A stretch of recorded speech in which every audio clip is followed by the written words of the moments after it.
ਦਾ ਖਾਲਸਾ ਵਾਹਿਗੁਰੂ ਜੀ ਕੀ ਫਤਿਹ।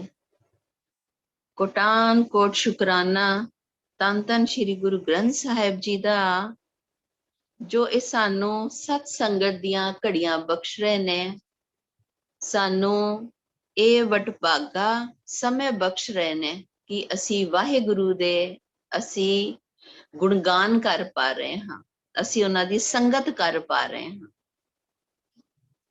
ਸੰਗਤ ਜੀ, ਰੋਜ਼ ਅਸੀਂ ਅਰਦਾਸ ਕਰਦੇ ਹਾਂ, ਅਸੀਂ ਸਵੇਰੇ ਸ਼ਾਮ ਅਰਦਾਸ ਕਰਦੇ ਹਾਂ, ਪ੍ਰਥਮ ਭਗਉਤੀ ਸਿਮਰ ਕੈ ਗੁਰੂ ਨਾਨਕ ਲਈ ਧਿਆਏ। ਸਾਰਿਆਂ ਨਾਲੋਂ ਪਹਿਲਾਂ ਆਂਦਾ ਹੈ ਪ੍ਰਥਮ ਭਗਉਤੀ।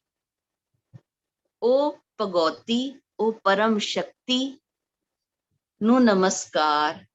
ਉਹ ਪਰਮ ਸ਼ਕਤੀ ਜੋ ਸਾਰਿਆਂ ਨਾਲੋਂ ਉੱਪਰ ਹੈ, ਉਸ ਪਰਮ ਸ਼ਕਤੀ ਨੇ ਗੁਰੂ ਨਾਨਕ ਦੇਵ ਪਾਤਸ਼ਾਹ ਜੀ ਚ ਆਪਣੀ ਜੋਤ, ਆਪਣਾ ਰੂਪ, ਆਪਣਾ ਗੁਰੂ ਨਾਨਕ ਪਾਤਸ਼ਾਹ ਜੀ ਦੇ ਰੂਪ ਦੇ ਵਿੱਚ ਆ ਕੇ ਉਹਨਾਂ ਨੇ ਇੱਥੇ ਸਾਰਿਆਂ ਦਾ, ਧਰਤੀ ਤੇ ਸਾਰਿਆਂ ਦਾ ਕਲਿਆਣ ਕੀਤਾ।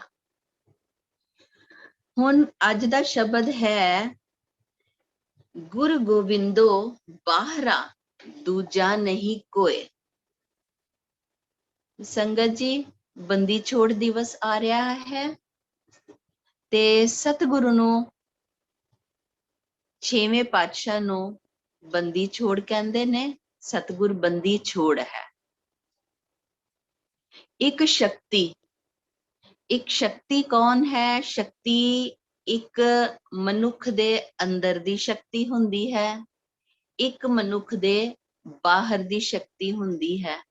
ਇੱਕ ਪਰਮ ਸ਼ਕਤੀ ਤੇ ਵਾਹਿਗੁਰੂ ਪਰਮ ਸ਼ਕਤੀ ਹੈ। ਪਰ ਜਦੋਂ ਮਨੁੱਖ ਦੀ ਸ਼ਕਤੀ ਦੀ ਗੱਲ ਕਰਦੇ ਹਾਂ, ਜੋ ਸਾਡੇ ਅੰਦਰ ਦੀ ਸ਼ਕਤੀ ਹੁੰਦੀ ਹੈ, ਉਹ ਹੁੰਦੀ ਹੈ ਸਤ, ਜੋ ਵਾਹਿਗੁਰੂ ਦਾ ਰੂਪ, ਵਾਹਿਗੁਰੂ ਨੇ ਆਪਣੀ ਜੋਤ ਹਰੇਕ ਦੇ ਵਿੱਚ ਪਾ ਕੇ ਭੇਜੀ ਹੈ। ਉਹ ਜਿਹੜੀ ਸ਼ਕਤੀ ਹੈ, ਉਹ ਜਿਹੜੀ ਵਾਹਿਗੁਰੂ ਦੀ ਸ਼ਕਤੀ ਹੈ, ਉਹ ਹੈ ਸਤ, ਧਰਮ ਦੀ ਸ਼ਕਤੀ। ਔਰ ਜੋ ਬਾਹਰ ਦੀ ਸ਼ਕਤੀ ਹੁੰਦੀ ਹੈ, ਜੋ ਅਸੀਂ ਦੂਜਿਆਂ ਤੇ ਰੋਬ ਪਾਉਂਦੇ ਹਾਂ, ਦੂਜਿਆਂ ਨੂੰ ਆਪਣੇ ਅੰਦਰ ਕਾਬੂ ਕਰਨ ਦੀ ਕੋਸ਼ਿਸ਼ ਕਰਦੇ ਹਾਂ, ਉਹ ਹੁੰਦੀ ਹੈ ਸੱਤਾ ਦੀ ਸ਼ਕਤੀ, ਕਿ ਅਸੀਂ ਦੂਜੇ ਨੂੰ ਕੰਟਰੋਲ ਕਰ ਲਈਏ, ਦੂਸਰੇ ਦੇ ਉੱਤੇ ਅਸੀਂ ਆਪਣਾ ਪ੍ਰਭਾਵ ਪਾ ਲਈਏ। ਔਰ ਇਹ ਤੇ ਸ਼ੁਰੂ ਤੋਂ ਸੰਗਤ ਜੀ ਹੁੰਦਾ ਆਇਆ ਹੈ ਕਿ ਜੋ ਸੱਤਾ ਹੁੰਦੀ ਹੈ, ਉਹ ਸੱਤ ਦੇ ਨਾਲ, ਜੋ ਧਰਮ ਦੇ ਨਾਲ, ਜੋ ਰਾਜਨੀਤੀ ਹੈ, ਜੋ ਬਾਹਰ ਦੀ ਸ਼ਕਤੀ ਹੈ, ਉਹਦਾ ਟਕਰਾਵ ਹਮੇਸ਼ਾ ਸੱਤ ਦੇ ਨਾਲ, ਧਰਮ ਦੇ ਨਾਲ ਰਿਹਾ ਹੈ। ਅਸੀਂ ਆਦਿ ਕਾਲ ਤੋਂ ਅਸੀਂ ਇਤਿਹਾਸ ਦੇਖਦੇ ਆ ਰਹੇ ਹਾਂ, ਅਸੀਂ ਪਾਤਸ਼ਾਹ ਦੀਆਂ ਅਸੀਂ ਬਾਣੀਆਂ ਚ ਪੜ੍ਹਦੇ ਆ ਰਹੇ ਹਾਂ, ਅਸੀਂ ਸਾਖੀਆਂ ਸੁਣਦੇ ਆ ਰਹੇ ਹਾਂ, ਜਿਨ੍ਹਾਂ ਤੋਂ ਸਾਨੂੰ ਪਤਾ ਲੱਗਦਾ ਹੈ ਕਿ ਸ਼ੁਰੂ ਤੋਂ, ਆਦਿ ਕਾਲ ਤੋਂ ਇਹ ਧਰਮ ਔਰ ਰਾਜਨੀਤੀ ਦਾ ਟਕਰਾਵ ਹੁੰਦਾ ਆਇਆ। ਜੋ ਮਨੁੱਖ ਹੈ, ਉਹ ਚਾਹੁੰਦਾ ਹੈ ਕਿ ਮੈਂ ਸਾਰਿਆਂ ਦੇ ਉੱਤੇ ਕੰਟਰੋਲ ਕਰ ਲਾਂ। ਹੁਣ ਕਿਸਾਨ ਸਾਰੇ ਭਰਾ ਬੈਠੇ ਹੋਏ ਨੇ, ਇਹ ਵੀ ਤੇ ਸੱਚਾਈ ਦੀ ਲੜਾਈ ਲੜਦੇ ਪਏ ਨੇ, ਇਹ ਵੀ ਤੇ ਧਰਮ ਦੀ ਲੜਾਈ ਲੜਦੇ ਪਏ ਨੇ ਸੱਤਾ ਦੇ ਨਾਲ। ਤੇ ਇਹ ਸ਼ੁਰੂ ਤੋਂ ਟਕਰਾਵ ਹੁੰਦਾ ਆਇਆ ਹੈ। ਤੇ ਛੇਵੇਂ ਪਾਤਸ਼ਾਹ, ਆਪ ਸਭ ਨੂੰ ਪਤਾ ਹੈ ਕਿ ਛੇਵੇਂ ਪਾਤਸ਼ਾਹ ਨੂੰ ਜਹਾਂਗੀਰ ਨੇ ਗਵਾਲੀਅਰ ਦੇ ਕਿਲੇ ਦੇ ਵਿੱਚ ਕੈਦ ਕੀਤਾ। ਅੱਜ ਅਸੀਂ ਦੇਖਾਂਗੇ ਕਿ ਪਾਤਸ਼ਾਹ ਨੂੰ ਉਹ ਕੀ ਕਾਰਨ ਸੀ ਕਿ ਜਹਾਂਗੀਰ ਨੇ ਪਾਤਸ਼ਾਹ ਨੂੰ ਕਿਲੇ ਦੇ ਵਿੱਚ ਕੈਦ ਕੀਤਾ। ਫਿਰ ਅਸੀਂ ਦੇਖਾਂਗੇ ਕਿ ਪਾਤਸ਼ਾਹ ਨੇ ਸਿਰਫ ਰਾਜਿਆਂ ਨੂੰ ਹੀ ਕਿਉਂ ਛੁਡਾਇਆ, ਔਰ ਫਿਰ ਪਾਤਸ਼ਾਹ ਦੀ ਰਿਹਾਈ ਕਿਸ ਤਰ੍ਹਾਂ ਹੋਈ। ਤੇ ਫਿਰ ਦੀਪਮਾਲਾ ਦਾ ਕੀ ਭਾਵ ਹੈ? ਜੋ ਅਸੀਂ ਦੀਪਮਾਲਾ ਕਰਦੇ ਹਾਂ, ਇਹਦਾ ਕੀ ਭਾਵ ਹੈ? ਜਦੋਂ ਜਹਾਂਗੀਰ ਨੂੰ ਦੱਸਿਆ ਗਿਆ ਕਿ ਉਹਦੇ ਉੱਤੇ ਸਾੜ ਸੱਤੀ ਹੈ, ਤੇ ਕੋਈ ਮਹਾਂਪੁਰਖ, ਕੋਈ ਉੱਚੀ ਸੁੱਚੀ ਰੂਹ ਹੋਏ ਜੋ ਕਿ ਜਹਾਂਗੀਰ ਦੇ ਨਾਮ ਦੇ ਜਾਪ ਕਰੇ 40 ਦਿਨ, ਤੇ ਉਹਦੀ ਜਹਾਂਗੀਰ ਦੀ ਬਾਦਸ਼ਾਹ ਦੀ ਸਾੜ ਸਤੀ ਖਤਮ ਹੋ ਸਕਦੀ ਹੈ। ਇਹ ਤੇ ਜਹਾਂਗੀਰ ਨੂੰ ਦੱਸਿਆ ਗਿਆ, ਪਰ ਇਹਦੇ ਚ ਅਸਲੀ ਕਾਰਨ ਕੀ ਸੀ? ਅਸਲੀ ਕਾਰਨ ਸੀ ਕਿ ਉਸ ਸਮੇਂ ਤੇ ਕਿਸੇ ਨੂੰ ਅਲਾਉਡ ਨਹੀਂ ਹੁੰਦਾ ਸੀ ਕਿ ਕੋਈ ਕਿਰਪਾਨ ਧਾਰਨ ਕਰੇ। ਬਾਦਸ਼ਾਹ ਨੇ ਇੱਕ ਦੀ ਬਜਾਏ 2 ਕਿਰਪਾਨਾਂ ਧਾਰਨ ਕੀਤੀਆਂ। ਉਸ ਤੋਂ ਉਪਰੰਤ ਬਾਦਸ਼ਾਹ ਨੇ ਟੋਪੀ ਦੀ ਥਾਂ ਦਸਤਾਰ ਸਜਾਈ, ਜੋ ਕਿ ਉਸ ਸਮੇਂ ਦੇ ਵਿੱਚ ਸਿਰਫ ਬਾਦਸ਼ਾਹ ਹੀ ਪਗੜੀ ਪਾ ਸਕਦੇ ਸੀ। ਪਰ ਗੁਰੂ ਸਾਹਿਬਾਨ ਨੇ ਦਸਤਾਰ ਸਜਾਈ, ਟੋਪੀ ਦੀ ਜਗ੍ਹਾ ਦਸਤਾਰ ਸਜਾਈ, ਔਰ ਪਾਤਸ਼ਾਹ ਨੇ ਕਲਗੀ ਵੀ ਲਗਾਈ, ਕਲਗੀ ਵੀ ਧਾਰਨ ਕੀਤੀ। ਉਸ ਤੋਂ ਉਪਰੰਤ ਪਾਤਸ਼ਾਹ ਨੇ ਤਖਤ ਦਾ ਨਿਰਮਾਣ ਕੀਤਾ, ਅਕਾਲ ਤਖਤ ਦਾ ਨਿਰਮਾਣ ਕੀਤਾ, ਔਰ ਦਿੱਲੀ ਤੋਂ ਵੱਡੇ ਤਖਤ ਦਾ ਨਿਰਮਾਣ ਕੀਤਾ ਉਹਨਾਂ ਨੇ। ਔਰ ਜਦੋਂ ਉੱਥੇ ਤਖਤ ਤੇ ਫੈਸਲੇ ਹੋਣ ਲੱਗ ਗਏ, ਔਰ ਉੱਥੇ ਉੱਚੇ ਸੁੱਚੇ ਔਰ ਉੱਥੇ ਇਕੁਅਲ ਫੈਸਲੇ ਲਿੱਤੇ ਜਾਣ ਲੱਗ ਗਏ। ਔਰ ਇਹ ਸਭ ਜਦੋਂ ਪਾਤਸ਼ਾਹ ਕਿਰਪਾਨਾਂ ਧਾਰਨ ਕਰਕੇ ਪਾਤਸ਼ਾਹ ਨੂੰ ਜਦੋਂ ਗੱਦੀ ਤੇ ਬਿਠਾਇਆ ਗਿਆ, ਜਦੋਂ ਤਖਤ ਤੇ ਬਿਠਾਇਆ ਗਿਆ, ਤੇ ਜਦੋਂ ਢਾਡੀਆਂ ਨੇ ਵਾਰਾਂ ਗਾਈਆਂ ਪਾਤਸ਼ਾਹ ਦੇ ਸਨਮਾਨ ਦੇ ਵਿੱਚ, ਤੇ ਉਹਨਾਂ ਨੇ ਵਾਰਾਂ ਦੇ ਵਿੱਚ ਕੀ ਗਾਇਆ? ਉਹਨਾਂ ਨੇ ਵਾਰਾਂ ਦੇ ਵਿੱਚ ਬਾਦਸ਼ਾਹ ਹਕੂਮਤ ਨੂੰ ਉਹਨਾਂ ਨੇ ਉਸ ਟਾਈਮ ਤੇ ਚੈਲੰਜ ਕੀਤਾ। ਕਿਸ ਤਰ੍ਹਾਂ? ਉਹਨਾਂ ਨੇ ਪਾਤਸ਼ਾਹ ਦੇ ਤਖਤ ਨੂੰ ਇੱਕ ਸੱਚਾ ਤਖਤ ਕਿਹਾ। ਕਿਉਂ? ਕਿਉਂਕਿ ਉੱਥੇ ਸੱਚੇ ਫੈਸਲੇ ਹੁੰਦੇ ਸੀ, ਉੱਥੇ ਬਿਨਾਂ ਕਿਸੇ ਭੇਦਭਾਵ ਤੋਂ ਅਕਾਲ ਤਖਤ ਤੇ ਫੈਸਲੇ ਕੀਤੇ ਜਾਣ ਲੱਗ ਗਏ ਸੀ।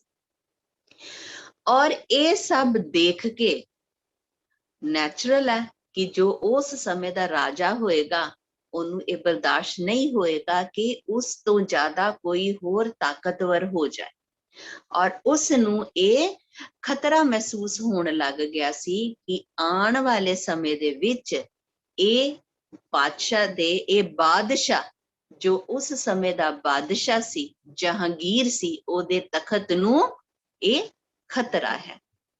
ਤੇ ਜਦੋਂ ਢਾਡੀਆਂ ਨੇ ਵਾਰਾਂ ਗਾਈਆਂ ਸਤਿਗੁਰਾਂ ਦੇ ਸਨਮਾਨ ਦੇ ਵਿੱਚ, ਜਦੋਂ ਸਤਿਗੁਰੂ ਤਖਤ ਤੇ ਬੈਠੇ, ਤੇ ਉਹਨਾਂ ਨੇ ਆਪਣੀਆਂ ਵਾਰਾਂ ਦੇ ਵਿੱਚ ਕਿਹਾ ਕਿ ਸੱਚਾ ਪਾਤਸ਼ਾਹ ਔਰ ਉਹਦਾ ਸੱਚਾ ਨਿਆਏ, ਸੱਚਾ ਪਾਤਸ਼ਾਹ, ਸੱਚਾ ਤਖਤ। ਤੇ ਇਹ ਸੱਚਾ ਤਖਤ ਕਿ ਅਗਰ ਪਾਤਸ਼ਾਹ ਨੂੰ ਕਿਹਾ ਹੈ ਤੇ ਫਿਰ ਅਗਰ ਉਸ ਸਮੇਂ ਦਾ ਕੋਈ ਰਾਜਾ ਹੋਏ ਤੇ ਉਹਨੂੰ ਤੇ ਲੱਗੇਗਾ ਨਾ ਕਿ ਅਗਰ ਇਹ ਸੱਚਾ ਪਾਤਸ਼ਾਹ ਹੈ ਤੇ ਮੈਨੂੰ ਝੂਠਾ ਕਿਹਾ ਗਿਆ ਹੈ। ਤੇ ਉਸ ਸਮੇਂ ਦੇ ਵਿੱਚ ਇਹ ਜਹਾਂਗੀਰ ਨੂੰ ਬਰਦਾਸ਼ਤ ਨਹੀਂ ਹੋਇਆ, ਔਰ ਦਿੱਲੀ ਤੋਂ ਵੱਡਾ ਤਖਤ ਬਣਾ ਕੇ ਉਹਦੇ ਉੱਤੇ ਬੈਠ ਜਾਣਾ ਔਰ ਇਹ ਫੈਸਲੇ ਕਰ ਲੈਣੇ, ਇਹ ਜਹਾਂਗੀਰ ਨੂੰ ਬਿਲਕੁਲ ਬਰਦਾਸ਼ਤ ਨਹੀਂ ਹੋਇਆ।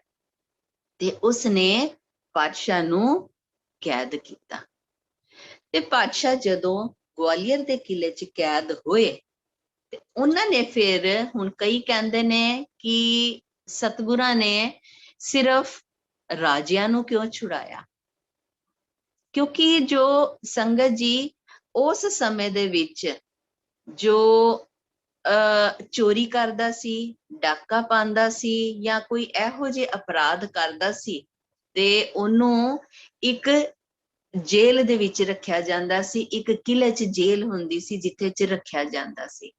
ਪਰ ਇਹ ਕਿਲਾ ਜਿੱਥੇ ਪਾਤਸ਼ਾਹ ਨੂੰ ਕੈਦ ਕੀਤਾ, ਇਹ ਉਹ ਕਿਲਾ ਸੀ ਜਿੱਥੇ ਇਹੋ ਜਿਹੇ ਰਾਜਿਆਂ ਨੂੰ ਰੱਖਿਆ ਜਾਂਦਾ ਸੀ ਜਿਨ੍ਹਾਂ ਤੋਂ ਹਕੂਮਤ ਨੂੰ ਖਤਰਾ ਹੁੰਦਾ ਸੀ, ਡਰ ਹੁੰਦਾ ਸੀ ਕਿ ਇਹਨਾਂ ਤੋਂ ਉਹ ਰਾਜੇ, ਉਹ ਸ਼ਖਸੀਅਤ ਬਾਗੀ ਅਗਰ ਹੋ ਜਾਏ ਜਾਂ ਬਾਗੀ ਹੋ ਜਾਏਗੀ ਤੇ ਉਸ ਸਮੇਂ ਦੇ ਰਾਜਾ ਨੂੰ ਉਹਨਾਂ ਰਾਜਾ ਨੂੰ ਖਤਰਾ ਸੀ, ਰਾਜਾ ਦੇ ਤਖਤ ਨੂੰ ਖਤਰਾ ਸੀ।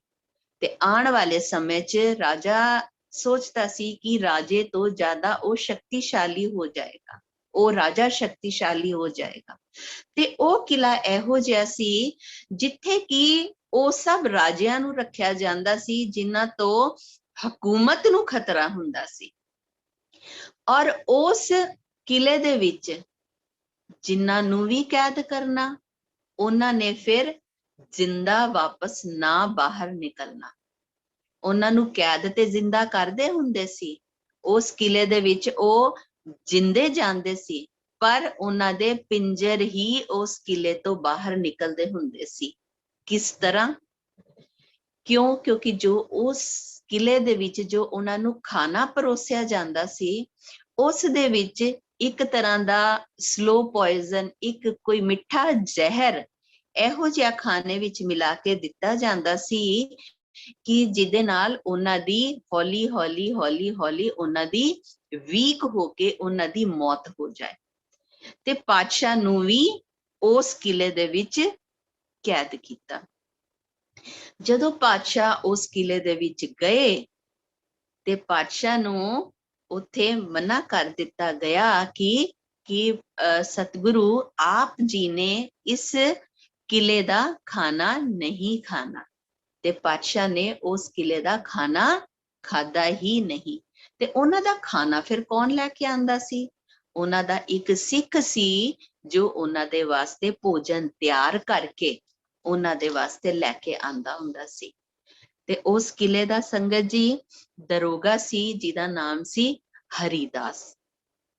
ਜਦੋਂ ਉਹਨੇ ਪਾਤਸ਼ਾਹ ਦੇ ਦਰਸ਼ਨ ਕੀਤੇ, ਉਹਨਾਂ ਦੇ ਦੀਦਾਰੇ ਕੀਤੇ ਤੇ ਬਹੁਤ ਪ੍ਰਭਾਵਿਤ ਹੋਇਆ। ਉਹਨੂੰ ਇੱਕ ਸਕੂਨ ਜਿਹਾ ਮਿਲਿਆ ਪਾਤਸ਼ਾਹ ਦੇ ਦਰਸ਼ਨ ਕਰਕੇ। ਤੇ ਜਦੋਂ ਪਾਤਸ਼ਾਹ ਕਿਲੇ ਦੇ ਵਿੱਚ ਸੀ, ਪਾਤਸ਼ਾਹ ਨੇ ਅੰਮ੍ਰਿਤ ਵੇਲੇ ਉੱਠਣਾ, ਇਸ਼ਨਾਨ ਕਰਨਾ, ਬੰਦਗੀ ਕਰਨੀ। ਔਰ ਉਸ ਸਮੇਂ ਦੇ ਵਿੱਚ ਜੋ ਉੱਥੇ ਰਾਜਾ ਸੀ, ਉਹ ਰਾਜਾ ਇੰਨੇ ਉਦਾਸ ਹੋ ਚੁੱਕੇ ਸੀ, ਇੰਨੇ ਮਾਯੂਸ ਹੋ ਚੁੱਕੇ ਸੀ, ਕਿਉਂਕਿ ਉਹਨਾਂ ਨੂੰ ਪਤਾ ਸੀ ਰਾਜਿਆਂ ਨੂੰ ਕਿ ਇਸ ਕਿਲੇ ਤੋਂ ਰਾਜਿਆਂ ਨੇ ਜਿੰਦਾ ਵਾਪਸ ਨਹੀਂ ਜਾਣਾ।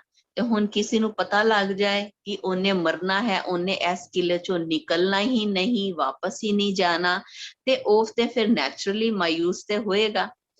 ਤੇ ਜਦੋਂ ਪਾਤਸ਼ਾਹ ਉੱਥੇ ਗਏ, ਉੱਥੇ ਭਜਨ ਬੰਦਗੀ ਕਰਨ ਲੱਗ ਗਏ, ਔਰ ਜਿੰਨੇ ਵੀ ਮਾਯੂਸ ਉੱਥੇ ਰਾਜਾ ਆਲਰੇਡੀ ਕੈਦ ਸੀਗੇ, ਉਹਨਾਂ ਨੂੰ ਇੱਕ ਮਾਨੋ ਜ਼ਿੰਦਗੀ ਮਿਲ ਗਈ। ਉਹ ਤੇ ਪਰਮੇਸ਼ਵਰ ਰੂਪੀ ਪਾਤਸ਼ਾਹ ਦੇ ਤੇ ਸ਼ਰਨ ਦੇ ਵਿੱਚ ਆ ਗਏ ਸੀ ਤੇ ਜ਼ਿੰਦਗੀ ਤੇ ਉਹਨਾਂ ਨੂੰ ਮਿਲਣੀ ਸੀ। ਉਹ ਰੋਜ਼ ਪਾਤਸ਼ਾਹ ਕਿਲੇ ਦੇ ਵਿੱਚ ਬੰਦਗੀ ਕਰਦੇ, ਔਰ ਜਿੰਨੇ ਵੀ ਰਾਜਾ ਉੱਥੇ ਸੀ ਉਹ ਵੀ ਪਾਤਸ਼ਾਹ ਦੀ ਸ਼ਰਨ 'ਚ ਆਏ। ਉਹਨਾਂ ਨੇ ਵੀ ਰੋਜ਼ ਨਮਸਕਾਰ ਕਰਨੀ, ਉਹਨਾਂ ਦੀ ਉਪਦੇਸ਼ ਸੁਣਨੇ, ਉਹਨਾਂ ਦੇ ਸਤਿਗੁਰਾਂ ਦੇ ਉਹਨਾਂ ਦੀ ਸ਼ਰਨ ਦੇ ਵਿੱਚ ਆ ਗਏ, ਉਹਨਾਂ ਦੇ ਉਪਦੇਸ਼ ਸੁਣਦੇ ਹੁੰਦੇ ਸੀ। ਤੇ ਜੋ ਹਰੀਦਾਸ ਸੀ ਉਹ ਵੀ ਪਾਤਸ਼ਾਹ ਦੇ ਰੋਜ਼ ਉਪਦੇਸ਼ ਸੁਣਦਾ ਔਰ ਰੋਜ਼ ਉਪਦੇਸ਼ ਉਹ ਵੀ ਕਮਾਉਂਦਾ ਹੁੰਦਾ ਸੀ। ਤੇ ਚੰਦੂ ਦਾ ਪੁੱਤਰ, ਉਹਨੇ ਇੱਕ ਇਹੋ ਜਿਹਾ ਪਾਤਸ਼ਾਹ ਵਾਸਤੇ ਚੋਲਾ ਤਿਆਰ ਕਰਾਇਆ ਜਿਸ ਦੇ ਕੱਪੜੇ ਦੇ ਵਿੱਚ ਜ਼ਹਿਰ ਲੱਗਿਆ ਹੋਇਆ ਸੀ। ਹੁਣ ਸੰਗਤ ਜੀ ਅਸੀਂ ਵੀ ਦੇਖਦੇ ਹਾਂ ਜਦੋਂ ਇਹ ਪਤੰਗ ਦਾ ਸੀਜ਼ਨ ਹੁੰਦਾ ਹੈ, ਜਦੋਂ ਪਤੰਗ ਦੀ ਡੋਰ ਹੁੰਦੀ ਹੈ, ਉਹ ਮਾਂਜੇ ਦੇ ਉੱਤੇ ਜਿਹਦੇ ਨਾਲ ਪਤੰਗ ਉਡਾਈ ਦੀ ਹੈ, ਉਹ ਡੋਰ ਦੇ ਉੱਤੇ ਅਸੀਂ ਕਈ ਵਾਰੀ ਸੁਣਦੇ ਹਾਂ ਕਿ ਉਹਦੇ ਉੱਤੇ ਕੱਚ ਚੜਾਇਆ ਹੁੰਦਾ ਹੈ, ਤੇ ਤਾਂ ਕਿ ਉਹ ਮਾਂਜਾ ਪੱਕਾ ਹੋ ਜਾਏ ਔਰ ਦੂਸਰੇ ਦੀ ਪਤੰਗ ਕੱਟਣ ਵਾਸਤੇ ਉਹ ਜ਼ਿਆਦਾ ਤਿੱਖਾ ਹੋ ਜਾਏ।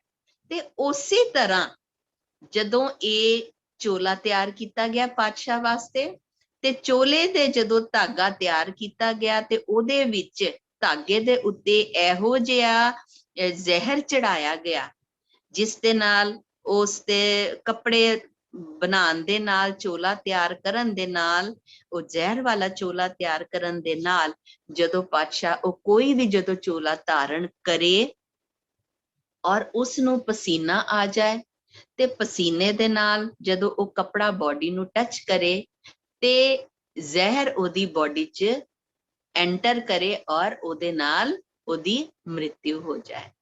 ਤੇ ਚੰਦੂ ਦੇ ਪੁੱਤਰ ਨੇ ਇਹੋ ਜਿਹਾ ਇੱਕ ਚੋਲਾ ਤਿਆਰ ਕਰਾਇਆ ਔਰ ਦਰੋਗੇ ਨੂੰ ਦਿੱਤਾ, ਹਰੀਦਾਸ ਨੂੰ ਦਿੱਤਾ, ਔਰ ਉਹਨੂੰ ਕਿਹਾ ਕਿ ਇਹ ਪਾਤਸ਼ਾਹ ਨੂੰ ਚੋਲਾ ਪਹਿਨਣ ਵਾਸਤੇ ਦੇਣਾ ਹੈ। ਪਰ ਹਰੀਦਾਸ ਤੇ ਪਹਿਲਾਂ ਹੀ ਪਾਤਸ਼ਾਹ ਤੋਂ ਬੜਾ ਪ੍ਰਭਾਵਿਤ ਹੋ ਚੁੱਕਿਆ ਸੀ ਔਰ ਉਹਨੇ ਜਦੋਂ ਦੇਖਿਆ ਸੀ ਕਿ ਰੋਜ਼ ਬੰਦਗੀ ਕਰਦੇ ਨੇ ਪਾਤਸ਼ਾਹ, ਔਰ ਪਾਤਸ਼ਾਹ ਤੇ ਆਪ ਖੁਦਾ ਸੀ, ਉਹਨਾਂ ਦਾ ਤੇ ਜਿਹੜੇ ਵੀ ਦੀਦਾਰੇ ਕਰਦਾ ਸੀ ਤੇ ਉਹ ਤੇ ਆਪ ਹੀ ਨਿਹਾਲ ਹੋ ਜਾਂਦਾ ਸੀ।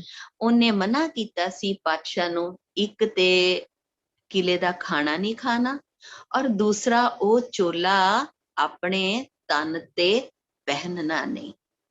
ਤੇ ਪਾਤਸ਼ਾਹ ਨੇ ਏਦਾਂ ਹੀ ਕੀਤਾ। ਜਦੋਂ ਪਾਤਸ਼ਾਹ ਕਿਲੇ ਦੇ ਵਿੱਚ ਹੀ ਸੀ ਤੇ ਬਾਬਾ ਬੁੱਢਾ ਜੀ ਨੂੰ ਭਨਕ ਲੱਗ ਗਈ ਕਿ ਉਹਨਾਂ ਨੂੰ ਛੋੜ ਨਹੀਂ ਰਹੇ, ਤੇ ਬਾਬਾ ਬੁੱਢਾ ਜੀ ਨੇ ਚੌਕੀ ਕੱਢਣੀ ਸ਼ੁਰੂ ਕਰ ਦਿੱਤੀ। ਉਹਨਾਂ ਨੇ ਮਸ਼ਾਲ ਲੈਣੀ ਹੱਥ ਵਿੱਚ, ਨਿਸ਼ਾਨ ਸਾਹਿਬ ਲੈਣਾ ਔਰ ਪਿੰਡ ਪਿੰਡ ਜਾ ਕੇ ਸ਼ਬਦ ਕੀਰਤਨ ਕਰਨੇ ਔਰ ਉਹਨਾਂ ਨੇ ਪੈਦਲ ਜਾਣਾ। ਕੋਈ ਹੋਰ ਹੈ ਨਹੀਂ, ਇਸ ਲਈ ਆਖਿਆ ਨਹੀਂ ਜਾ ਸਕਦਾ। ਭਾਜੀ ਆਵਾਜ਼ ਬੰਦ ਕਰ ਦੋਗੇ, ਕਿਸੇ ਦਾ ਮਾਈਕ ਖੁੱਲਾ ਹੈ। ਉਹਨਾਂ ਨੇ ਚੌਕੀ ਕੱਢਣੀ, ਗਵਾਲੀਅਰ ਜਾਣਾ, ਕਿਲੇ ਦੀ ਪਰਿਕਰਮਾ ਕਰਨੀ, ਪਰ ਉਹਨਾਂ ਨੂੰ ਮਿਲਣ ਨਾ ਦੇਣਾ। ਪਰਿਕਰਮਾ ਕਰਕੇ ਉਹਨਾਂ ਨੇ ਦਰਵਾਜ਼ੇ ਦੇ ਅੱਗੇ ਨਮਸਕਾਰ ਕਰਨੀ ਤੇ ਦਰੋਗਾ ਬੜਾ ਪ੍ਰਭਾਵਿਤ ਹੋਇਆ ਕਿ ਸਾਰੇ ਜਾਣੇ ਰੋਜ਼ ਆਉਂਦੇ ਨੇ, ਚੌਕੀ ਕੱਢਦੇ ਨੇ, ਇਹ ਕਿਲੇ ਦੀ ਪਰਿਕਰਮਾ ਕਰਦੇ ਨੇ ਔਰ ਨਮਸਕਾਰ ਕਰਦੇ ਨੇ। ਤੇ ਹਰੀਦਾਸ ਨੇ ਪੁੱਛਿਆ ਕਿ ਤੁਹਾਨੂੰ ਮਿਲਣ ਤੇ ਦਿੰਦੇ ਨਹੀਂ, ਤੁਸੀਂ ਇਹ ਬਜ਼ੁਰਗ ਹੋ, ਤੁਸੀਂ ਇਹ ਰੋਜ਼ ਕੀ ਕਰਦੇ ਹੋ? ਤੇ ਬਾਬਾ ਬੁੱਢਾ ਜੀ ਨੇ ਕੀ ਜਵਾਬ ਦਿੱਤਾ? ਪ੍ਰੇਮ ਚ ਭਿੱਜੇ ਹੋਏ ਬਾਬਾ ਬੁੱਢਾ ਜੀ ਨੇ ਉੱਤਰ ਦਿੱਤਾ ਕਿ ਇੱਥੇ ਸਾਡੇ ਦਿਲਾਂ ਦੇ ਪਾਤਸ਼ਾਹ ਬੈਠੇ ਹੋਏ ਹਨ ਤੇ ਇਸ ਲਈ ਅਸੀਂ ਆਪਣੇ ਪਾਤਸ਼ਾਹ ਨੂੰ ਨਮਸਕਾਰ ਕਰਦੇ ਹਾਂ। ਤੇ ਫਿਰ ਪਾਤਸ਼ਾਹ ਦੀ ਰਿਹਾਈ ਕਿਸ ਤਰ੍ਹਾਂ ਹੋਈ? ਜੋ ਸਾਈਂ ਮੀਆਂ ਮੀਰ ਜੀ ਸੀ, ਸਾਈਂ ਮੀਆਂ ਮੀਰ ਇੱਕ ਬਹੁਤ ਬੰਦਗੀ ਵਾਲੀ ਰੂਹ ਸੀ। ਉਹਨਾਂ ਦੀ ਸ਼ਰਧਾਲੂ ਸੀ ਜਹਾਂਗੀਰ ਦੀ ਬੇਗਮ ਨੂਰ ਜਹਾਂ, ਔਰ ਵਜ਼ੀਰ ਖਾਂ ਗੁਰੂ ਘਰ ਦੇ ਬਹੁਤ ਸ਼ਰਧਾਲੂ ਸੀ, ਕਿਉਂਕਿ ਵਜ਼ੀਰ ਖਾਂ ਨੂੰ ਵੀ ਜੋ ਬਿਮਾਰੀ ਸੀ ਜਲੋਧਰ ਦੀ, ਉਸ ਤੋਂ ਛੁਟਕਾਰਾ ਗੁਰੂ ਦੇ ਘਰ ਤੋਂ ਹੀ ਮਿਲਿਆ ਸੀ। ਈਵਨ ਇਨਫੈਕਟ ਬਾਬਾ ਬੁੱਢਾ ਜੀ ਤੋਂ ਉਹਨਾਂ ਨੂੰ ਇਹ ਰੋਗ ਤੋਂ ਮੁਕਤੀ ਮਿਲੀ ਸੀ। ਤੇ ਉਹ ਵੀ ਵਜ਼ੀਰ ਖਾਂ ਵੀ ਜਦੋਂ ਤੱਕ ਜਿੰਦਾ ਰਹੇ, ਉਹਨਾਂ ਨੇ ਸੁਖਮਨੀ ਸਾਹਿਬ ਦਾ ਪਾਠ ਕੀਤੇ ਬਿਨਾਂ ਉਹ ਆਪਣੇ ਘਰ ਤੋਂ ਪੈਰ ਬਾਹਰ ਨਹੀਂ ਰੱਖਦੇ ਸੀ। ਤੇ ਸਾਈਂ ਮੀਆਂ ਮੀਰ ਜੀ ਖੁਦ ਦਿੱਲੀ ਚੱਲ ਕੇ ਗਏ ਜਹਾਂਗੀਰ ਦੇ ਪਾਸ, ਵਜ਼ੀਰ ਖਾਨ ਵੀ ਗਏ ਔਰ ਉਹਨਾਂ ਦੇ ਕਹਿਣ ਤੇ ਜਦੋਂ ਸਾਈਂ ਮੀਆਂ ਮੀਰ ਜੀ ਜਹਾਂਗੀਰ ਨੂੰ ਮਿਲੇ ਤੇ ਜਹਾਂਗੀਰ ਨੇ ਪੁੱਛਿਆ, ਕਿਉਂਕਿ ਉਹ ਤੇ ਬਿਮਾਰ ਰਹਿੰਦਾ ਸੀ, ਉਹ ਬਿਮਾਰ ਕਿਸ ਲਈ ਰਹਿੰਦਾ ਸੀ? ਕਿਉਂਕਿ ਉਹ ਨਸ਼ਾ ਬਹੁਤ ਕਰਦਾ ਹੁੰਦਾ ਸੀ।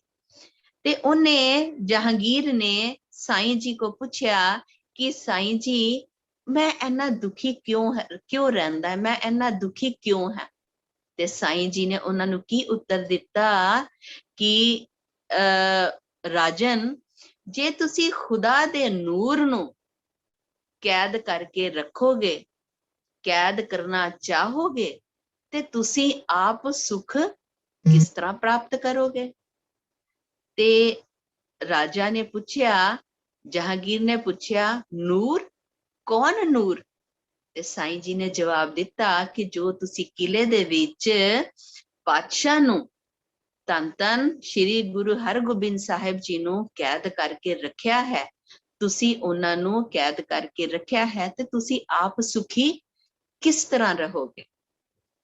ਵਜ਼ੀਰ ਖਾਨ ਨੇ ਵੀ ਕਿਹਾ ਤੇ ਉਹਨਾਂ ਦੇ ਕਹਿਣ ਤੇ ਹੁਕਮ ਹੋਇਆ ਕਿ ਪਾਤਸ਼ਾਹ ਨੂੰ ਰਿਹਾ ਕੀਤਾ ਜਾਏ। ਖਬਰ ਪਹੁੰਚੀ ਕਿਲੇ ਦੇ ਵਿੱਚ ਕਿ ਪਾਤਸ਼ਾਹ ਦੀ ਰਿਹਾਈ ਦੀ ਜਦੋਂ ਖਬਰ ਪਹੁੰਚੀ ਤੇ ਜਿੰਨੇ ਉੱਥੇ ਰਾਜਾ ਸੀ, ਜਿਨ੍ਹਾਂ ਦੀ ਜ਼ਿੰਦਗੀ ਵਿੱਚ ਉਹਨਾਂ ਨੂੰ ਜ਼ਿੰਦਗੀ ਮਿਲ ਗਈ ਸੀ, ਜਿਨ੍ਹਾਂ ਨੂੰ ਪੂਰੀ ਉਮੀਦ ਹੋ ਗਈ ਸੀ ਕਿ ਉਹਨਾਂ ਨੂੰ ਹੁਣ ਕੁਛ ਨਹੀਂ ਹੋਏਗਾ, ਹੁਣ ਉਹ ਜਿੰਦਾ ਰਹਿਣਗੇ, ਹੁਣ ਉਹ ਮਰਨਗੇ ਨਹੀਂ, ਉਹਨਾਂ ਦੇ ਵਿੱਚ ਫਿਰ ਉਦਾਸੀ ਆ ਗਈ। ਉਹਨਾਂ ਨੇ ਸਤਿਗੁਰਾਂ ਦੇ ਅੱਗੇ ਬੇਨਤੀ ਕੀਤੀ ਕਿ ਪਾਤਸ਼ਾਹ ਤੁਸੀਂ ਤੇ ਰਿਹਾ ਹੋ ਜਾਓਗੇ, ਤੁਸੀਂ ਤੇ ਚਲੇ ਜਾਓਗੇ, ਪਰ ਸਾਡਾ ਕੀ ਹੋਏਗਾ ਪਾਤਸ਼ਾਹ? ਤੁਹਾਡੇ ਤੋਂ ਬਿਨਾਂ ਤੇ ਸਾਡੇ ਪਿੰਜਰ ਹੀ ਇਸ ਕਿਲੇ ਤੋਂ ਬਾਹਰ ਜਾਣਗੇ। ਤੇ ਪਾਤਸ਼ਾਹ ਨੇ ਕੀ ਕਿਹਾ ਕਿ ਨਹੀਂ, ਤੁਸੀਂ ਚਿੰਤਾ ਨਹੀਂ ਕਰਦੀ, ਅਸੀਂ ਇਸ ਕਿਲੇ ਤੋਂ ਕੱਲੇ ਬਾਹਰ ਨਹੀਂ ਜਾਵਾਂਗੇ। ਤੇ ਉਹਨਾਂ ਨੇ ਫਿਰ ਰਾਜੇ ਨੂੰ ਸੁਨਾ ਭੇਜਿਆ। ਉਹਨਾਂ ਨੇ ਕਿਹਾ ਕਿ ਅਸੀਂ ਇਸ ਕਿਲੇ ਤੋਂ ਕੱਲੇ ਬਾਹਰ ਨਹੀਂ ਜਾਵਾਂਗੇ। ਤੇ ਫਿਰ ਰਾਜਾ ਦਾ ਹੁਕਮ ਹੋਇਆ ਕਿ ਉਹਨੇ ਹੀ ਰਾਜਾ ਕਿਲੇ ਤੋਂ ਬਾਹਰ ਆ ਸਕਦੇ ਨੇ ਜੋ ਸਤਿਗੁਰਾਂ ਦੇ ਪੱਲਾ ਫੜ ਕੇ ਬਾਹਰ ਆ ਜਾਣ। ਤੇ ਸਤਿਗੁਰਾਂ ਨੇ ਕੀ ਕੀਤਾ ਸੰਗਤ ਜੀ, ਆਪ ਸਭ ਨੂੰ ਪਤਾ ਹੈ ਕਿ ਸਤਿਗੁਰਾਂ ਨੇ ਕਲੀਆਂ ਵਾਲਾ ਇੱਕ ਝੋਲਾ ਤਿਆਰ ਕਰਾਇਆ ਔਰ ਸਾਰੇ ਰਾਜਿਆਂ ਨੂੰ ਆਪਣਾ ਪੱਲਾ ਪਕੜਾਇਆ ਔਰ ਸਾਰਿਆਂ ਨੂੰ ਕੈਦ ਤੋਂ ਛੁਡਾਇਆ।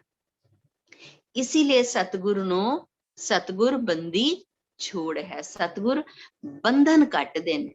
ਤੇ ਅਸੀਂ ਸੁਖਮਨੀ ਸਾਹਿਬ ਚ ਵੀ ਰੋਜ਼ ਪੜ੍ਹਦੇ ਹਾਂ ਕਿ ਸਤਿਗੁਰ ਸਿੱਖ ਕੇ ਬੰਧਨ ਕਾਟੇ। ਜਿਹੜਾ ਸਿੱਖ ਸਤਿਗੁਰੂ ਦਾ ਪੱਲਾ ਫੜ ਲੈਂਦਾ ਹੈ, ਹੁਣ ਸਤਿਗੁਰੂ ਨੂੰ ਅਸੀਂ ਬੰਦੀ ਛੋੜ ਕਹਿੰਦੇ ਹਾਂ। ਸਤਿਗੁਰਾਂ ਨੇ ਰਾਜਿਆਂ ਨੂੰ ਕਿਲੇ ਤੋਂ ਛੁਡਾਇਆ, ਪਰ ਜੋ ਬਾਣੀ ਹੈ ਨਾ ਸੰਗਤ ਜੀ, ਉਹ ਜਿੰਨੀ ਬਾਹਰ ਮੁਖੀ ਹੈ, ਉਹ ਜੋ ਬਾਣੀ ਦੇ ਸ਼ਬਦਾਂ ਦਾ ਅਰਥ ਹੈ, ਇਹ ਸਾਨੂੰ ਅੰਤਰਮੁਖੀ ਭਾਵ ਸਾਨੂੰ ਸਿਖਾਉਂਦੀ ਹੈ। ਸ਼ਬਦ ਤੇ ਬਾਹਰ ਮੁਖੀ ਨੇ, ਇਹ ਸ਼ਬਦਾਂ ਦਾ ਅਰਥ ਇਹ ਸਾਨੂੰ ਇਹ ਐਗਜ਼ਾਮਪਲ ਦੇ ਕੇ ਬਾਬਾ ਜੀ ਨੇ ਸਾਨੂੰ ਸਮਝਾਣਾ ਕੀਤਾ ਹੈ ਬਾਣੀ ਦੇ ਵਿੱਚ ਕਿ ਹੇ ਮਨੁੱਖ, ਇਹ ਸ਼ਬਦਾਂ ਦਾ ਅਰਥ ਲੈ ਕੇ ਤੂੰ ਆਪਣੇ ਅੰਤਰਮੁਖੀ ਭਾਵ ਚ ਜਾ ਕੇ ਤੂੰ ਆਪਣੀ ਆਤਮਾ ਨੂੰ ਪਰਮਾਤਮਾ ਦੇ ਨਾਲ ਮਿਲਾ। ਉਹਨਾਂ ਨੇ ਸਤਿਗੁਰਾਂ ਨੇ ਰਾਜਿਆਂ ਨੂੰ ਕਿਲੇ ਤੋਂ ਛੁਡਾਇਆ ਆਪਣਾ ਪੱਲਾ ਫੜਾ ਕੇ, ਪਰ ਸਤਿਗੁਰਾਂ ਨੇ ਸਾਨੂੰ ਕਿਹੜਾ ਪੱਲਾ ਦਿੱਤਾ? ਸਾਡਾ ਜਿਹੜਾ ਇਹ ਕਿਲਾ ਹੈ, ਸਾਡਾ ਜਿਹੜਾ ਉਹ ਸਰੀਰ ਹੈ, ਜੋ ਇਹ ਕਿਲਾ, ਇਹ ਜੋ ਸਰੀਰ ਹੈ, ਇਹਦੇ ਵਿੱਚ ਵੀ ਤੇ ਅਸੀਂ ਇਹ ਜੇ ਅਸੀਂ ਕਹਿੰਦੇ ਆ ਨਾ ਵਿਕਾਰ, ਕਾਮ, ਕ੍ਰੋਧ, ਲੋਭ, ਮੋਹ, ਹੰਕਾਰ, ਤ੍ਰਿਸ਼ਨਾ, ਗੁੱਸਾ, ਲਾਲਚ, ਦੂਜਿਆਂ ਦੀ ਨਿੰਦਾ ਕਰਨੀ, ਚੁਗਲੀ ਕਰਨੀ, ਇਹ ਸਭ ਕੀ ਨੇ? ਇਹ ਜਿਹੜੇ ਸਾਡੇ ਅੰਦਰ ਜੋ ਸਾਡੀ ਜੋਤ ਵਾਹਿਗੁਰੂ ਨੇ ਸਾਡੇ ਅੰਦਰ ਰੱਖੀ ਹੈ, ਇਸ ਜੋਤ ਨੂੰ ਅਸੀਂ ਇਹ ਰੋਜ਼ ਜ਼ਹਿਰ ਦਾ ਖਾਣਾ ਪਰੋਸਦੇ ਹਾਂ।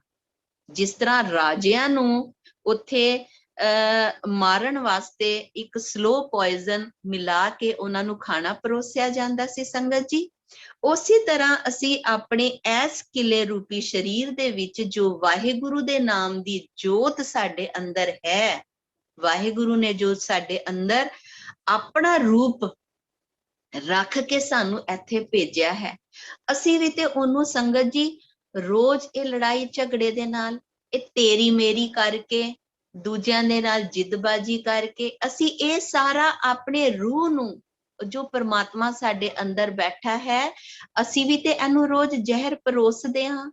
ਤੇ ਵਾਹਿਗੁਰੂ ਨੇ ਰਾਜਿਆਂ ਨੂੰ ਤੇ ਆਪਣਾ ਪੱਲਾ ਪਕੜਾ ਕੇ ਛੁਡਾ ਦਿੱਤਾ, ਪਰ ਸਾਨੂੰ ਵੀ ਵਾਹਿਗੁਰੂ ਨੇ, ਸਾਡੇ ਗੁਰੂਆਂ ਨੇ ਸਾਨੂੰ ਸ਼ਬਦ ਰੂਪੀ ਪੱਲਾ ਪਕੜਾਇਆ ਹੈ। ਸਾਨੂੰ ਸ਼ਬਦਾਂ ਦੇ ਸ਼ਬਦ ਸਾਨੂੰ ਦੇ ਕੇ ਗਏ ਨੇ ਕਿ ਹੇ ਮਨੁੱਖ, ਤੂੰ ਇਸ ਸ਼ਬਦਾਂ ਦਾ ਪੱਲਾ ਪਕੜ ਔਰ ਐਸ ਨੂੰ, ਜੋ ਇਹ ਵਾਹਿਗੁਰੂ, ਜੋ ਸਾਡੀ ਜੋਤ ਹੈ, ਇਹਨੂੰ ਸ਼ਬਦਾਂ ਦਾ ਪੱਲਾ ਪਕੜਾ ਕੇ ਐਸ ਕਿਲੇ ਦੇ ਵਿੱਚੋਂ, ਐਸ ਸਰੀਰ ਦੇ ਵਿੱਚੋਂ ਇਹਨੂੰ ਮੁਕਤ ਕਰਾਓ, ਇਹਨੂੰ ਮੁਕਤ ਕਰ। ਤੇ ਸੰਗਤ ਜੀ, ਅਸੀਂ ਵਾਹਿਗੁਰੂ ਦਾ ਸ਼ਬਦ ਜੋ ਸਾਨੂੰ ਬਾਣੀ ਨੇ ਦਿੱਤਾ ਹੈ, ਜੋ ਸਾਨੂੰ ਬਾਬਾ ਜੀ ਆਪਣੀ ਬਾਣੀ ਦੇ ਰੂਪ ਦੇ ਵਿੱਚ ਆਪਣਾ ਪ੍ਰਥਕ ਰੂਪ ਸਾਨੂੰ ਦੇ ਕੇ ਗਏ ਨੇ, ਸਾਨੂੰ ਉਹਦੇ ਲੜ ਲੱਗਣਾ ਹੈ, ਸਾਨੂੰ ਉਹਦਾ ਪੱਲਾ ਪਕੜਨਾ ਹੈ। ਜਦੋਂ ਪਾਤਸ਼ਾਹ ਰਿਹਾ ਹੋ ਕੇ ਅੰਮ੍ਰਿਤਸਰ ਪਹੁੰਚੇ ਤੇ ਬਾਬਾ ਬੁੱਢਾ ਜੀ ਜੋ ਕਿ ਚੌਕੀ ਕੱਢਦੇ ਹੁੰਦੇ ਸੀ, ਜਦੋਂ ਬਾਬਾ ਜੀ ਗਵਾਲੀਅਰ ਦੇ ਕਿਲੇ ਵਿੱਚ ਸੀ ਤੇ ਬਾਬਾ ਜੀ ਰੋਜ਼ ਬਾਬਾ ਬੁੱਢਾ ਜੀ ਚੌਕੀ ਕੱਢਦੇ ਸੀ। ਤੇ ਜਦੋਂ ਪਾਤਸ਼ਾਹ ਰਿਹਾ ਹੋ ਕੇ ਅੰਮ੍ਰਿਤਸਰ ਪਹੁੰਚੇ ਤੇ ਬਾਬਾ ਬੁੱਢਾ ਜੀ ਨੇ ਉਹਨਾਂ ਦੇ ਸਵਾਗਤ ਦੇ ਵਿੱਚ, ਉਹਨਾਂ ਦੇ ਸਨਮਾਨ ਦੇ ਵਿੱਚ ਖੁਸ਼ੀ ਪ੍ਰਕਟ ਕਰਨ ਵਾਸਤੇ ਬਾਬਾ ਬੁੱਢਾ ਜੀ ਨੇ ਫੇਰ ਚੌਕੀ ਕੱਢੀ, ਔਰ ਚੌਕੀ ਕੱਢੀ, ਸ਼ਬਦ ਕੀਰਤਨ ਹੋਏ, ਸ਼ਬਦ ਕੀਰਤਨ ਗਾਇਨ ਕੀਤੇ ਤੇ ਸਤਿਗੁਰਾਂ ਨੇ ਪ੍ਰੇਮ ਦੇ ਵਿੱਚ ਆ ਕੇ ਬਾਬਾ ਬੁੱਢਾ ਜੀ ਨੂੰ ਕੀ ਕਿਹਾ, ਪੂਰੀ ਸੰਗਤ ਨੂੰ ਕਿਹਾ ਕਿ ਬਾਬਾ ਜੀ, ਜੋ ਤੁਸੀਂ ਇਹ ਚੌਕੀ ਕੱਢੀ ਹੈ, ਜੋ ਤੁਸੀਂ ਇਹ ਚੌਕੀ ਕੱਢੀ ਹੈ, ਇਸ ਚੌਕੀ ਨੂੰ ਜੁਗੋ ਜੁਗ ਇਹ ਤੁਹਾਡੀ ਚੌਕੀ ਅਟਲ ਰਹੇਗੀ, ਇਹਨੂੰ ਜੁਗੋ ਜੁਗ ਯਾਦ ਕੀਤਾ ਜਾਏਗਾ। ਇਸ ਲਈ ਸੰਗਤ ਜੀ, ਅਸੀਂ ਅਰਦਾਸ ਦੇ ਵਿੱਚ ਰੋਜ਼ ਅਸੀਂ ਪੜ੍ਹਦੇ ਹਾਂ, ਅਸੀਂ ਸੁਣਦੇ ਹਾਂ, ਅਸੀਂ ਅਰਦਾਸ ਕਰਦੇ ਹਾਂ ਕਿ ਚੌਕੀਆਂ ਝੰਡੇ ਬੂੰਗੇ ਜੁਗੋ ਜੁਗ ਅਟਲ। ਇਸ ਲਈ ਅੱਜ ਵੀ ਦਰਬਾਰ ਸਾਹਿਬ 'ਚ ਅਕਾਲ ਤਖਤ ਤੋਂ ਚੌਕੀ ਕੱਢੀ ਜਾਂਦੀ ਹੈ। ਔਰ ਪਾਤਸ਼ਾਹ ਨੇ ਕੀ ਕਿਹਾ, ਬਾਬਾ ਬੁੱਢਾ ਜੀ ਨੂੰ ਕੀ ਕਿਹਾ ਸੰਗਤ ਦੇ ਵਿੱਚ, ਉਹਨਾਂ ਨੇ ਬਚਨ ਕੀਤੇ ਬਾਬਾ ਜੀ ਨੇ ਕਿ ਬਾਬਾ ਜੀ, ਬਾਬਾ ਬੁੱਢਾ ਜੀ ਨੂੰ ਕਿਹਾ ਕਿ ਜੋ ਵੀ ਇਸ ਚੌਕੀ ਦੇ ਵਿੱਚ ਸ਼ਾਮਲ ਹੋਏਗਾ, ਇਸ ਚੌਕੀ ਦੇ ਵਿੱਚ ਜੋ ਵੀ ਮਨੁੱਖ ਸੰਗਤ ਕਰੇਗਾ, ਉਸ ਨੂੰ ਸਾਡੇ ਦਰਸ਼ਨ ਹੋਣਗੇ। ਤੇ ਸੰਗਤ ਜੀ, ਅੱਜ ਵੀ ਜਦੋਂ ਉੱਥੇ ਕਈ ਵਡਭਾਗੀ, ਕਈ ਐਨੇ ਲੱਕੀ ਨੇ ਜੋ ਕਿ ਉਸ ਚੌਕੀ ਦੇ ਵਿੱਚ ਰੋਜ਼ ਸ਼ਾਮਲ ਹੁੰਦੇ ਨੇ। ਉਹ ਚੌਕੀ ਅਕਾਲ ਤਖਤ ਤੋਂ ਨਿਕਲਦੀ ਹੈ, ਪਰਿਕਰਮਾ ਕਰਦੀ ਹੈ, ਦਰਬਾਰ ਸਾਹਿਬ ਦੇ ਵੱਡੀ ਪਰਿਕਰਮਾ ਦਾ ਉਹ ਚੱਕਰ ਕੱਢਦੀ ਹੈ, ਫਿਰ ਉਹ ਚੌਕੀ ਦਰਬਾਰ ਸਾਹਿਬ ਗੁਰਦੁਆਰੇ ਦੀ ਛੋਟੀ ਪਰਿਕਰਮਾ ਦੀ ਪਰਿਕਰਮਾ ਕਰਦੀ ਹੈ। ਤੇ ਇਹ ਵਰ ਮਿਲਿਆ ਬਾਬਾ ਬੁੱਢਾ ਜੀ ਨੂੰ ਜਦੋਂ ਪਾਤਸ਼ਾਹ ਉੱਥੇ ਵਾਪਸ ਆਏ। ਤੇ ਬਾਬਾ ਬੁੱਢਾ ਜੀ ਨੇ ਕੀ ਕਿਹਾ, ਬਾਬਾ ਬੁੱਢਾ ਜੀ ਨੇ ਫਿਰ ਸਾਰਿਆਂ ਨੂੰ ਕਿਹਾ ਕਿ ਸਤਿਗੁਰੂ ਵਾਪਸ ਆਏ ਨੇ, ਇਹਨਾਂ ਦੇ ਸਨਮਾਨ ਦੇ ਵਿੱਚ ਸਾਰਿਆਂ ਨੂੰ ਉਹਨਾਂ ਨੇ ਦੀਪਮਾਲਾ ਕਰਨ ਵਾਸਤੇ ਕਿਹਾ, ਉਹਨਾਂ ਨੇ ਸ਼ਬਦ ਗਾਇਨ ਕਰਨ ਵਾਸਤੇ ਕਿਹਾ। ਤੇ ਹੁਣ ਦੀਪਮਾਲਾ ਪ੍ਰਤੀਕ ਹੈ ਸੰਗਤ ਜੀ। ਅਸੀਂ ਕਈ ਵਾਰੀ ਸੰਗਤ ਜੀ, ਅਸੀਂ ਪਿਕਚਰ ਦੇਖਦੇ ਹਾਂ, ਅਸੀਂ ਦੇਖਦੇ ਹਾਂ ਨਾ, ਕੋਈ ਵੀ ਬੰਦਗੀ ਕਰ ਰਿਹਾ ਤੇ ਇੱਕਦਮ ਜਦੋਂ ਪੂਜਾ ਕਰ ਰਿਹਾ ਹੁੰਦਾ ਹੈ, ਤੇ ਜਦੋਂ ਅਪਸ਼ਗੁਨ ਦੇਖਣਾ ਹੁੰਦਾ ਹੈ, ਜਦੋਂ ਸ਼ੋਕ ਦਾ ਸੰਕੇਤ ਕਰਨਾ ਹੁੰਦਾ ਹੈ, ਤੇ ਦੀਵਾ ਬੁਝ ਜਾਂਦਾ, ਕਿਉਂਕਿ ਸਾਡੇ ਜੋ ਮਨ ਦੀ ਦਸ਼ਾ ਹੁੰਦੀ ਹੈ ਉਹ ਕਈ ਸਾਡੇ ਨਾ ਭਾਵ ਪ੍ਰਕਟ ਕਰਦੀ ਹੈ। ਜਦੋਂ ਅਸੀਂ ਜੋਤ ਜਲਾਉਂਦੇ ਹਾਂ, ਹੁਣ ਜਦੋਂ ਪਾਤਸ਼ਾਹ ਦੇ ਵਿੱਚ ਅਸੀਂ ਕਹਿੰਦੇ ਹਾਂ ਕਿ ਪਰਮੇਸ਼ਵਰ ਨੇ ਆਪਣੀ ਜੋਤ ਟਿਕਾਈ, ਤੇ ਜੋਤ ਵੀ ਇੱਕ ਪ੍ਰਕਾਸ਼ ਹੈ ਜੋ ਕਿ ਉਹ ਰੂਹਾਨੀਅਤ ਦਾ ਪ੍ਰਤੀਕ ਹੈ, ਉਹ ਵਾਹਿਗੁਰੂ ਦਾ ਪ੍ਰਤੀਕ ਹੈ, ਉਹ ਗਿਆਨ ਦਾ ਪ੍ਰਤੀਕ ਹੈ। ਜਦੋਂ ਅਸੀਂ ਅੰਧੇਰੇ ਦੇ ਵਿੱਚ ਦੀਪਕ ਜਲਾਉਂਦੇ ਹਾਂ ਜਾਂ ਕੋਈ ਅਸੀਂ ਵੀ ਰੋਸ਼ਨੀ ਕਰਦੇ ਹਾਂ, ਤੇ ਇੱਕ ਛੋਟਾ ਜਿਹਾ ਦੀਪ ਜਲਾਉਣ ਦੇ ਨਾਲ ਜਦੋਂ ਇੰਨਾ ਪੂਰਾ ਕਮਰਾ ਅੰਧੇਰ ਦੇ ਨਾਲ ਭਰਿਆ ਹੁੰਦਾ ਹੈ, ਹਨੇਰੇ ਦੇ ਨਾਲ ਭਰਿਆ ਹੁੰਦਾ ਹੈ, ਤੇ ਅਸੀਂ ਇੱਕ ਦੀਪਕ ਜਲਾਉਂਦੇ ਹਾਂ ਤੇ ਉਹ ਹਨੇਰਾ ਦੂਰ ਹੋ ਜਾਂਦਾ ਹੈ।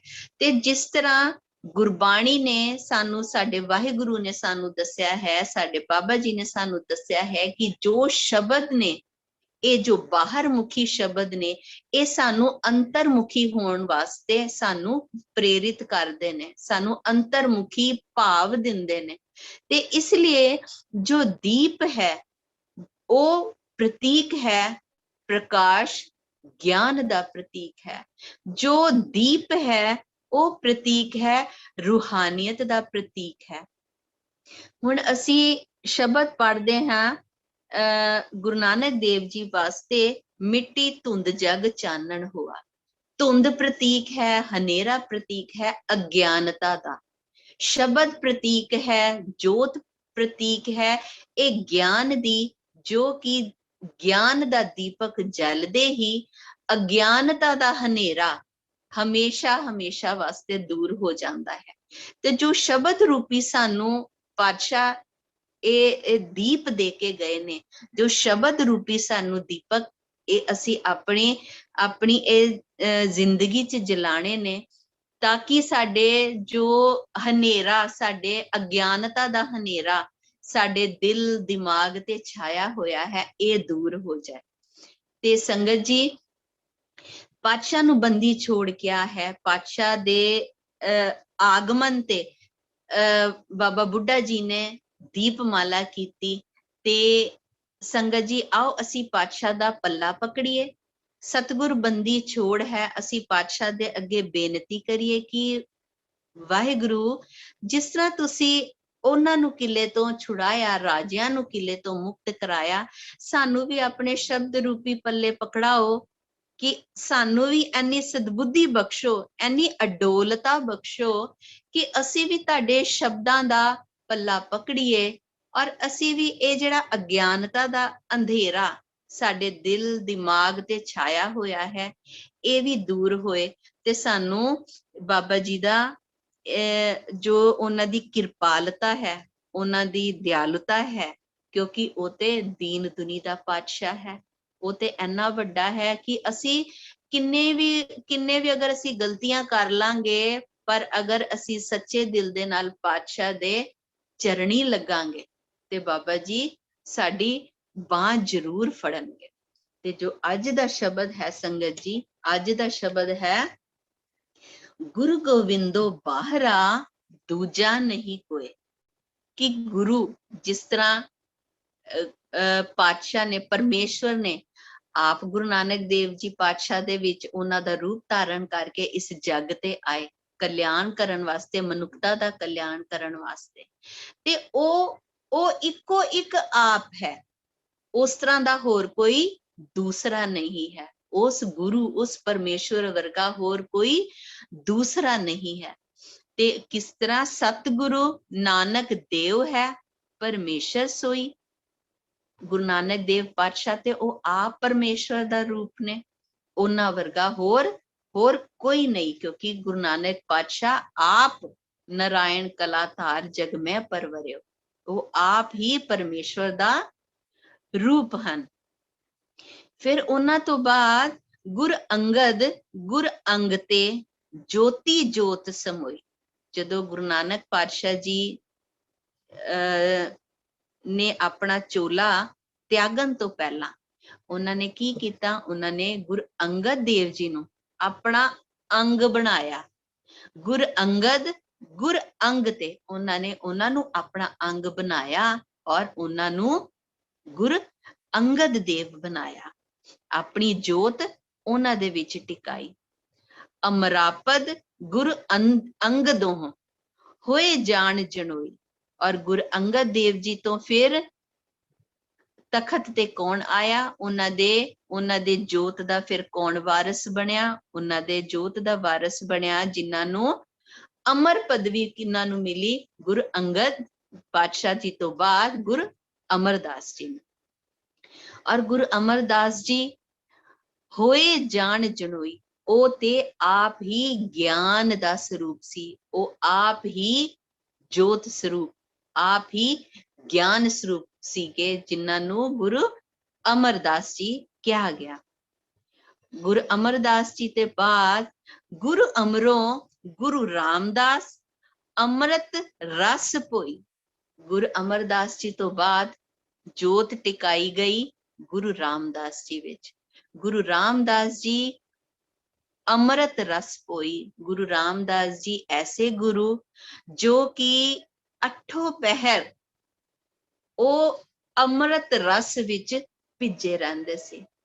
ਇਹ ਤੇ ਅਸੀਂ ਜੋ ਕਥਾਵਾਚਕ ਨੇ, ਜੋ ਇਤਿਹਾਸ ਅਸੀਂ ਪੜ੍ਹਦੇ ਹਾਂ, ਅਸੀਂ ਉਹਨਾਂ ਤੋਂ ਹਮੇਸ਼ਾ ਅਸੀਂ ਸੁਣਦੇ ਹਾਂ ਕਿ ਗੁਰੂ ਰਾਮਦਾਸ ਜੀ ਉਹਨਾਂ ਦੇ ਨੇਤਰਾਂ ਚੋਂ ਤੇ ਉਹਨਾਂ ਦੇ ਕਦੀ ਨੇਤਰ ਸੁੱਕਦੇ ਹੀ ਨਹੀਂ ਹੁੰਦੇ ਸੀ। ਉਹਨਾਂ ਦੇ ਨੇਤਰਾਂ ਚੋਂ ਤੇ ਹਮੇਸ਼ਾ ਜਲ ਵਗਦਾ ਰਹਿੰਦਾ ਸੀ। ਉਹਨਾਂ ਦੇ ਅੱਗੇ ਜਦੋਂ ਬਾਣੀ ਉਚਾਰਦੇ ਸੀ ਤੇ ਕਟੋਰੇ ਭਰ ਜਾਂਦੇ ਹੁੰਦੇ ਸੀ। ਤੇ ਉਹ 8 ਪਹਿਰ ਬਾਣੀ ਦੇ ਵਿੱਚ ਭਿੱਜੇ ਰਹਿੰਦੇ ਸੀ। ਗੁਰੂ ਰਾਮਦਾਸੋਂ ਅਰਜਨ ਗੁਰੂ, ਗੁਰੂ ਸ਼ਬਦ ਸਥੋਈ। ਅਗਰ ਗੁਰੂ ਰਾਮਦਾਸ ਜੀ ਅੰਮ੍ਰਿਤ ਰਸ ਬਾਣੀ ਦੇ ਵਿੱਚ ਭਿੱਜੇ ਰਹਿੰਦੇ ਸੀ ਤੇ ਉਹ ਸ਼ਬਦ, ਉਹ ਬਾਣੀ ਧਾਰਨ ਫਿਰ ਕਿੰਨੇ ਕੀਤੀ ਉਹਨਾਂ ਤੋਂ ਬਾਅਦ? ਗੁਰੂ ਅਰਜਨ ਦੇਵ ਜੀ ਨੇ। ਔਰ ਗੁਰੂ ਅਰਜਨ ਦੇਵ ਜੀ ਤੋਂ ਕੌਣ ਵਾਰਿਸ ਹੋਏ? ਗੁਰੂ ਹਰਗੋਬਿੰਦ ਸਾਹਿਬ ਜੀ। ਤੇ ਸੰਗਤ ਜੀ, ਐਨੀ ਜੀ ਸੇਵਾ ਪ੍ਰਵਾਨ ਕਰਨਾ, ਭੁੱਲਾਂ ਚੁੱਕਾਂ ਦੀ ਖਿਮਾ ਕਰ ਦੇਣਾ, ਗਲਤੀਆਂ ਬਹੁਤ ਹੋ ਜਾਂਦੀਆਂ ਨੇ। ਆਓ ਹੁਣ ਅਸੀਂ ਮਿਲ ਕੇ ਇਹ ਸ਼ਬਦ ਪੜ੍ਹੀਏ।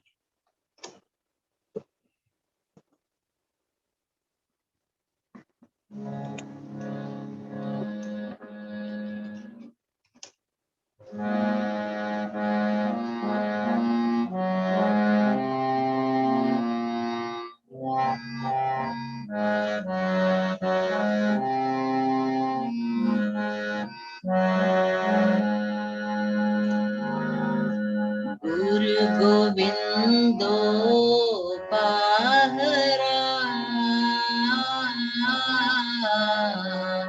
ਦੂਜਾ ਨਹੀਂ ਕੋਈ, ਦੂਜਾ ਨਹੀਂ ਕੋਈ। ਗੁਰੂ ਗੋਬਿੰਦੋ ਪਾਹਰਾ ਦੂਜਾ ਨਹੀਂ ਕੋਈ, ਦੂਜਾ ਨਹੀਂ ਕੋਈ, ਦੂਜਾ ਨਹੀਂ ਕੋਈ।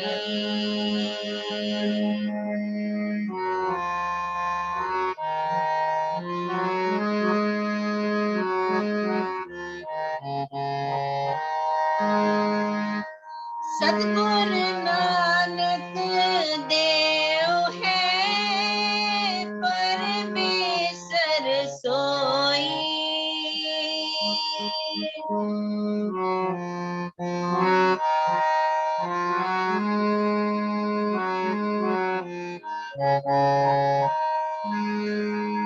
ਸਤਿਗੁਰ ਨਾਨਕ ਦੇਵ ਹੈ ਪਰਮੇਸ਼ਰ ਸੋਈ।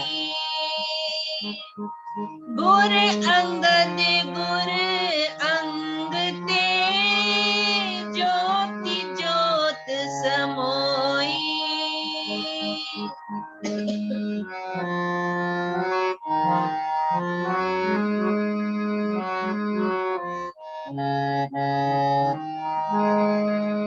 ਗੁਰ ਅੰਗਦ ਗੁਰ ਅੰਗ ਤੇ ਜੋਤਿ ਜੋਤ ਸਮੋਈ।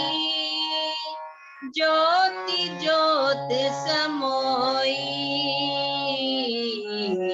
ਦੂਜਾ ਨਹੀਂ ਕੋਈ, ਦੂਜਾ ਨਹੀਂ ਕੋਈ।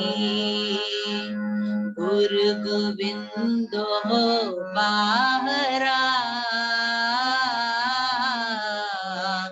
ਦੂਜਾ ਨਹੀਂ ਕੋਈ, ਦੂਜਾ ਨਹੀਂ ਕੋਈ।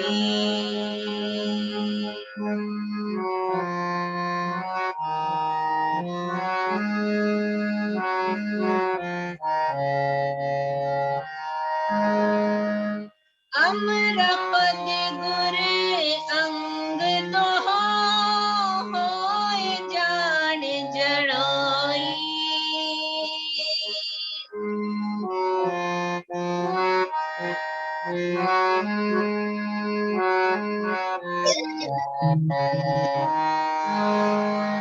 अमरा पद गुर अंग दो होय जान जनोई। गुर अमरो गुर रामदास अमृत रस पोई।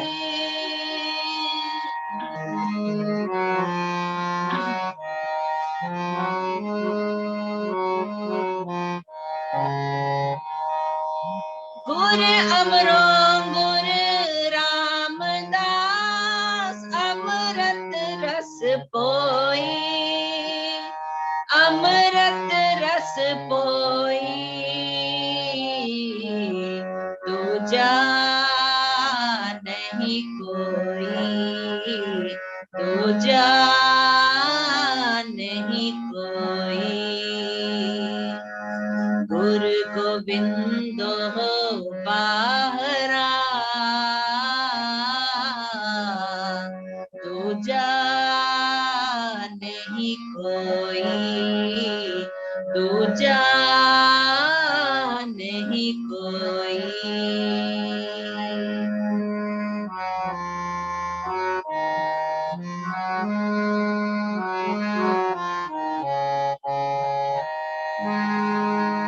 रामदासो अर्जन गुरु गुरु शब्द सथोई।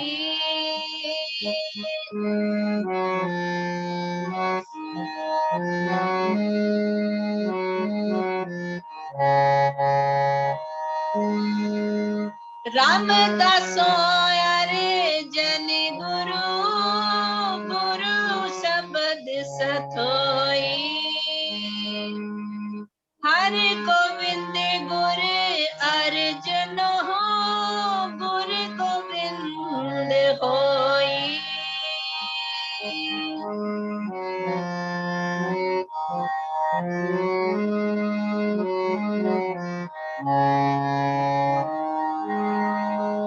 हर गोविंद गुर अर्जन हो गुर गोविंद होई। गुर गोविंद होई। दूजा नहीं कोई। दूजा नहीं कोई।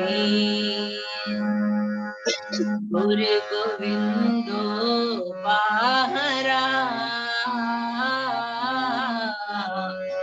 दूजा नहीं कोई। दूजा नहीं कोई।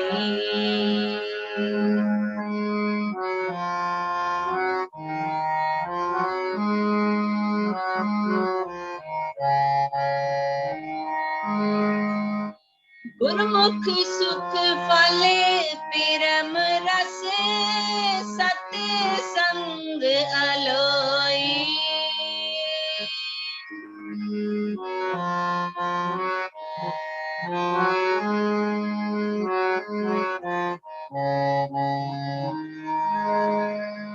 गुरमुख सुख फले परम रस सत्य संग अलोई। सत्य संग अलोई। दूजा नहीं कोई।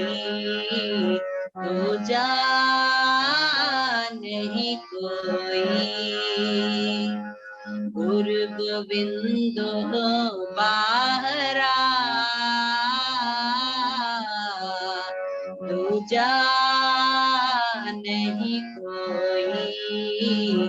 दूजा नहीं कोई। गुरु गोविंद हो बाहरा। दूजा नहीं कोई। दूजा नहीं कोई। दूजा नहीं कोई। वाहिगुरु सलोम। ਪਵਨ ਗੁਰੂ ਪਾਣੀ ਪਿਤਾ ਮਾਤਾ ਤਰਤ ਮਹਤ ਦਿਵਸ ਰਾਤ ਦੋਈ ਦਾਈ ਦਾਇਆ ਖੇਲੇ ਸਗਲੇ ਜਗਤ ਚੰਗਿਆਈਆਂ ਬੁਰਿਆਈਆਂ ਵਾਚੇ ਧਰਮ ਹਦੂਰ ਕਰਮੀ ਆਪੋ ਆਪਣੀ ਕੇ ਨੇੜੇ ਕੇ ਦੂਰ ਜਿਨੀ ਨਾਮ ਧਿਆਇਆ ਗਏ ਮੁਸ਼ਕਤ ਕਾਲ ਨਾਨਕ ਤੇ ਮੁਖ ਉਜਲੇ ਕੀਤੀ ਛੁੱਟੀ ਨਾਲ ਜਿਨੀ ਨਾਮ ਧਿਆਇਆ ਗਏ ਮੁਸ਼ਕਤ ਕਾਲ ਨਾਨਕ ਤੇ ਮੁਖ ਉਜਲੇ ਕੀਤੀ ਛੁੱਟੀ ਨਾਲ। ਵਾਹਿਗੁਰੂ ਜੀ ਕਾ ਖਾਲਸਾ ਵਾਹਿਗੁਰੂ ਜੀ ਕੀ ਫਤਿਹ।